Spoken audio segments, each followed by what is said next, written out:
أعوذ بالله من الشيطان الرجيم. بسم الله الرحمن الرحيم.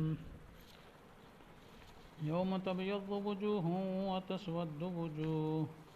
فأما الذين اسودت وجوههم أكفرتم بعد إيمانكم فذوقوا العذاب بما كنتم تكفرون وأما الذين ابيضت وجوههم ففي رحمة الله هم فيها خالدون تلك آيات الله نتلوها عليك بالحق وما الله يريد ظلما للعالمين ولله ما في السماوات وما في الأرض وإلى الله ترجع الأمور. صدق اللہ العظیم. ان آیات کا ترجمہ یہ ہے یوم تبیض یعنی جس دن سفید ہوں گے بعض چہرے اور سیاہ ہوں گے بعض چہرے، سو وہ لوگ کہ سیاہ ہوں گے چہرے ان سے کہا جائے گا کیا تم کافر ہو گئے ایمان لانے کے بعد؟ اب چکھو عذاب بدلہ اس کفر کرنے کا. اور وہ لوگ کہ سفید ہوئے چہرے ان کے، پس رحمت میں ہیں اللہ کی، وہ اس میں ہمیشہ رہیں گے. یہ حکم ہے اللہ کے، ہم سناتے ہیں تجھ کو ٹھیک ٹھیک، اور اللہ ظلم کرنا نہیں چاہتا مخلوق پر، اور اللہ ہی کے لیے ہے جو کچھ کہ ہے آسمانوں میں اور جو کچھ کہ ہے زمین میں، اور اللہ کی طرف رجوع ہے ہر کام کا. تو یہ پیچھے تذکرہ چلا تھا، اللہ تعالیٰ نے حکم دیا تھا وَلْتَكُن مِّنكُمْ أُمَّةٌ يَدْعُونَ الْخَيْرَ، ایک جماعت ہونی چاہیے جو خیر کی دعوت دے. تو یعنی دعوت کا کام کرنے والے ایک جماعت ہونی چاہیے. اس کا ذکر خصوصی طور پر اس پہ بیان ہوا تھا کہ ہر آدمی کوئی کام بھی ہے، لیکن اصل تو ایک جماعت ہو جو یہ کام سیکھے اور یہ کام کرے اور دعوت دے. اور پھر یہ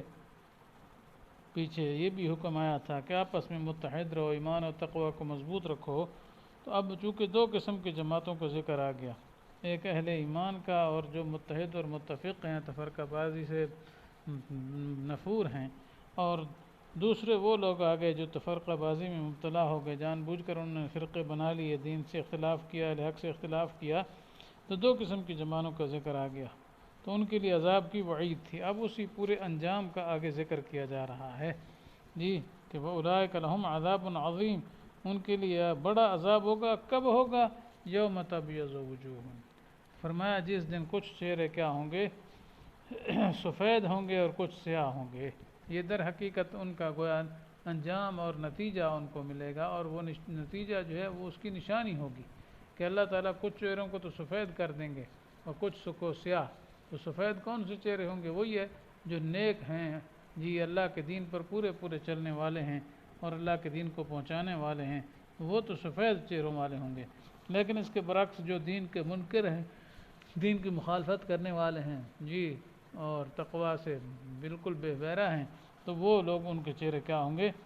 سیاہ ہوں گے. اسی وجہ سے اگلی آیت میں یوں فرمایا فَأَمَّا الَّذِينَ اسْوَدَّتْ وُجُوهُهُمْ، جن کے چہرے سیاہ ہوں گے نا جی، تو ان سے کہا جائے گا اکفرتم سے پہلے مراد ہے یقال لهم، ان سے کہا جائے گا، یعنی اللہ تعالیٰ کی طرف سے یہ کہا جائے گا جی اکفرتم بعد ایمانکم، یہ سوال ہوگا اللہ کے درمیان میں کہ تم اپنے ایمان لانے کے بعد کافر ہو گئے. اب یہاں سوال یہ کہ کس کو کہا جا رہا ہے، کیونکہ سیاہ چہرے والے تو ہر قسم کے کافر ہوں گے، اس میں منافق بھی آ جائیں گے، مرتد بھی آ جائیں گے جی، اور اس طرح جو کہ فاسق فاجر ہیں جی، کافر نہیں ہوئے وہ بھی اس میں آ جائیں گے. سیاہ چہرے تو ان کے بھی ہوں گے گناہوں کی وجہ سے. تو خطاب سب کو برابر ہو رہا ہے اکفرتم بعد ایمانکم. تو ظاہر ہے جو آدمی مرتد ہو گیا وہ تو ایمان لانے کے بعد ہی مرتد ہوا ہے، اس کو تو ٹھیک ہے اکفرتم بعد ایمانکم کہہ کر خطاب کرنا درست ہے. اور جو کافر اہل کتاب ہیں یا جو منافق ہیں، تو منافق پہلے دل سے تو ایمان نہیں لایا لیکن زبان سے تو ایمان اس نے لایا ہی ہے جی. تو اس بنا پر اس کو بھی یہ کہنا کہ ایمان لانے کے بعد کافر ہو گئے، یعنی زبان سے ایمان لانے کے بعد تم کافر بن گئے. یا جو اہل کتاب ہیں چاہے یہود ہیں یا نصارہ ہیں، تو انہوں نے بھی گویا ایک قسم کا آپ صلی اللہ علیہ وسلم پر ایمان قبول کر لیا ہے۔ کیوں کہ ان کی کتابوں میں آپ صلی اللہ علیہ وسلم کے نبی ہونا، آخر میں آنا، آپ کے علامات ساری جی، اور اس طریقے سے پیچھے گزرا ہے کہ تمام انبیاء کو یہ حکم ملا تھا کہ نبی کا زمانہ پاؤ تو اس کی تصدیق کرو، تو وہ والی کتاب اپنے امتوں کو بھی یہ کہہ کر گئے ہیں سب انبیاء اہل کتاب کو کہ تم نے آنے والے نبی کی تصدیق کرنا۔ تو انہوں نے ایمان تو پہلے سے آپ صلی اللہ علیہ وسلم پر لایا ہوا تھا، تو جب پہلے ایمان لایا، جب آپ صلی اللہ علیہ وسلم آ گئے تو کفروا بھی، جیسے پیچھے گزرا ہے۔ اس وجہ سے اہل کتاب پہلے آپ صلی اللہ علیہ وسلم کو مانتے تھے لیکن آپ کے آنے کے بعد انکار کر ڈالا، تو لہذا ان کو کہنا ہے کفرتم بعد ایمانکم، کہ تم جو ہے ایمان لانے کے بعد کیا کافر بن گئے، یہ ٹھیک ہے یہ خطاب ان کو کرنا۔ اور جو کافر ہیں ظاہر بات ہے وہ تو انہوں نے تو ایمان قبول ہی نہیں کیا ہے، تو پھر ان کو یہ خطاب کیسے ہوگا؟ یا جو مسلمان گناہ گار ہیں، مجرم ہیں، بدکار ہیں، ان کو کیسے ہوگا؟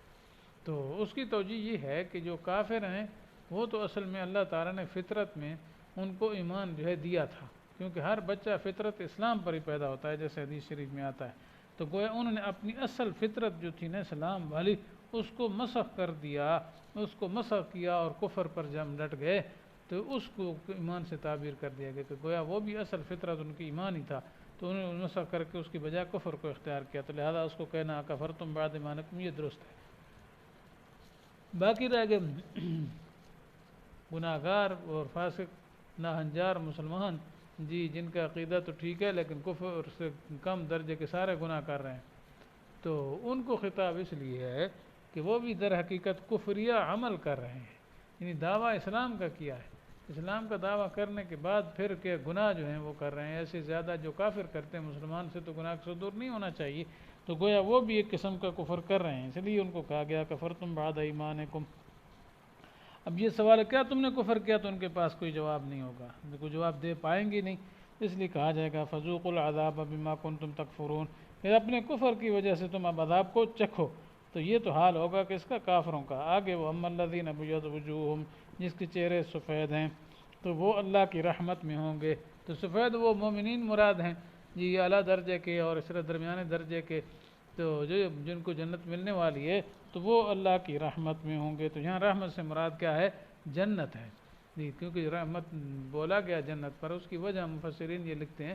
کہ انسان جتنا بھی عبادت گزار بن جائے، جتنا بھی بڑا عمل کرنے والا بزرگ بن جائے جی، تو پھر بھی اس کو جنت جو ملے گی وہ اللہ کی رحمت سے ملے گی، جیسے حدیث پاک میں واضح آتا ہے، آپ صلی اللہ علیہ وسلم نے فرمایا کہ کوئی کسی اپنے عمل کی وجہ سے جنت میں نہیں جائے گا بلکہ اللہ کی رحمت سے جائے گا۔ ہاں اللہ کی رحمت جو ہے وہ کیا ہے؟ ملے گی، پھر جنت مل جائے گی، ٹھیک ہے۔ باقی یہ عمل بیکار نہیں ہے، عمل جو ہے وہ رحمت کو متوجہ کرنے کا ذریعہ ہے، اس لیے عمل چھوڑنا نہیں ہے، عمل تو کرنا ہی ہے، لیکن بہرحال جنت ملے گی تو وہ کوئی عمل ہمارے کچھ نہیں، حقیقتاً وہ اللہ تعالیٰ کی رحمت سے ملے گی، کیونکہ ہم جو عمل بھی کرتے ہیں تو وہ بھی اللہ کے فضل سے اور اس کی توفیق سے کرتے ہیں نا، یہ بھی ہمارا کوئی ذاتی کمال تھوڑا ہی ہے، یہ تو اللہ تعالیٰ کے فضل ہے، جس سے کچھ ہو جاتا ہے تھوڑا بہت، یہ اللہ کی توفیق سے ہی ہوتا ہے۔ ہم فیہا خالدون، فرمایا وہ اس میں ہمیشہ رہیں گے، ہمیشہ رہیں گے، کبھی نہیں نکالے جائیں گے، تو یہ مطلب یہ ایسی جنت ہے جس پر کبھی فنا نہیں، نہ ان کے رہنے والوں میں کوئی فنا ہے، تو دائماً ہے ان کا رہنا بھی، اور جنت کی نعمتیں بھی ہمیشہ ہمیشہ کے لیے۔ تلک آیات اللہ نتلوها علیک بالحق، فرمایا یہ اللہ تعالیٰ کے احکام اور آیات ہیں جو ہم آپ کے سامنے ٹھیک ٹھیک سنا رہے ہیں جی۔ تو مقصد یہ کہ کوئی یہ نہ سمجھے کہ یہ صرف مطلب یہ تمثیلیں ہیں خوبصورت، یا ویسے ہی کہا جا رہا ہے کہ یوں دوزخ ہوگی تو جنت ہوگی، حقیقت اس کی کچھ نہیں، فرمایا حقیقت اس کی موجود ہے جی، یہ نہیں ہے کہ بس خوبصورت مثالیں ہیں اور دل خوش کیا جا رہا ہے مسلمانوں کا، اور کافروں کو ویسے ڈرایا جا رہا ہے، نہ کوئی جنت جیسے بعض جاہل کہہ دیتے ہیں، ایسی بات ہرگز نہیں ہے، فرمایا یہ بالکل حق ہے، ٹھیک ہے۔ وَمَا اللَّهُ يُرِيدُ ظُلْمًا لِلْعَالَمِينَ، اور اللہ تعالیٰ لوگوں پر ظلم کا ارادہ ہی نہیں فرماتے۔ مقصد یہ ہے کوئی کہے کہ اللہ تعالیٰ تو اتنی سزائیں دے رہے ہیں، دوزخ میں ڈال رہے ہیں کافروں کو جی، تو شاید تو اس طرح اتنا جرم نہیں ہوگا جتنی بڑی سزا ہو گئی، یا بعضوں کو ویسے نیک عمل کا بدلہ نہیں، فرمایا نہیں، اللہ تعالیٰ کو کسی قسم کے ظلم کی ضرورت ہی نہیں ہے، ٹھیک ہے، اور وہ کبھی ظلم کرنے والا نہیں ہے، یہ جو کچھ اس کو عذاب ہوگا کافروں کو ان کے اپنے کرتوت کی وجہ سے ہوگا۔ تو اس لیے فرمایا اللہ یرید ظلم للعالمین، اللہ تعالیٰ کیا ہے جہان والوں سے ظلم کا ارادہ ہی نہیں کرتے، اللہ ظالم نہیں ہے، ٹھیک ہے، بلکہ ہر ایک کو اس کے نیک عمل کا بدلہ پورا پورا ملے گا، اور کسی پر کیا ہے کوئی زیادتی نہیں ہوگی کہ اس نے کفر نہ کیا اور پھر دوزخ میں ڈالا جائے، یا کسی نے عمل ایک برا نہیں کیا لیکن اس کی سزا میں اس کو پکڑا جائے، نہ، ایسا نہیں ہوگا۔ اور اس کی وجہ اگلی عبارت میں وَلِلَّهِ مَا فِي السَّمَاوَاتِ وَمَا فِي الْأَرْضِ، کہ اللہ تعالیٰ کے لیے جو کچھ ہے آسمانوں میں اور جو کچھ ہے زمینوں میں، تو یہ اللہ تعالیٰ کا ہے کہ جب سب کچھ اللہ کا ہے تو اس کو ظلم کرنے کی ضرورت ہی نہیں ہے۔ دوسرا یہ عقلی دلیل بھی ہے اللہ تعالیٰ کی توحید اور پر، کہ اللہ ہی کے لیے زمین و آسمان ہے اور اس کی چیزیں ہیں، جب سب کچھ اسی کے لیے ہے تو پھر عبادت کا مستحق بھی صرف وہی ہے، اس کے علاوہ اور کوئی نہیں ہے۔ وَإِلَى اللَّهِ تُرْجَعُ الْأُمُورُ، اور اللہ کی طرف تمام امور کو لوٹایا جانے والا ہے، تو سارے فیصلے اسی کے قبضے میں ہیں اور اسی نے سب فیصلے کرنے ہیں، تو اس لیے جی اس کو کسی قسم کی ظلم کی ضرورت بھی نہیں ہے۔ اللہ تعالیٰ سے دعا ہے کہ اللہ تعالیٰ ہمیں صحیح صحیح عمل کرنے کی توفیق نصیب فرمائے، اور ہمارا شمار ان لوگوں میں فرما دے جن کے چہرے سفید ہوں، اور جو اللہ کی رحمت کے خاص ملنے والی جن کو ہے، اللہ تعالیٰ ہمیں بھی اپنی رحمت میں سے حصہ دے دے۔ جی آمین، وآخر دعوانا ان الحمد للہ رب العالمین۔